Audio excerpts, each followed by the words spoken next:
I'm going to show you a way that you can grow courgette plants way faster without repotting them, just putting them in the place that you want to grow them, and how to get them to actually germinate and be hot enough even if you're living in the UK and you don't have polytunnel. Now I have these halos. Ignore this completely, you do not need this. What you do is you take your seeds and you put them straight in the spot where you want them to grow. Now let's just use this as an example. And let's say that you've got your seed and you put it down in the area that you want. And then what you do is you get a tiny little bit of compost or soil, you put that on top of the seed, and then you get a glass jar. Now this is just a vase from IKEA. I got this secondhand for £1. I think they're pretty cheap as it is from IKEA anyway. And then you take this, you make sure to water this area very, very thoroughly.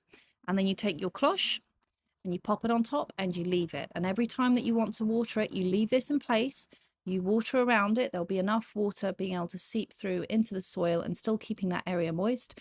And eventually what will happen is those seeds will germinate in here, and then you don't have to repot them. You don't have to try and figure out where you want to put them. There's no faffing around. They will germinate. If you want, put 3 or 4 seeds and then just thin them out when you know which one you want to keep. Now, I mentioned this thing from IKEA, but it doesn't have to be a vase. It could literally be old honey jars, gherkin jars, anything which has just got that weight to sit on top of the surface, stay there and heat it up, and it's not going to blow away in the wind.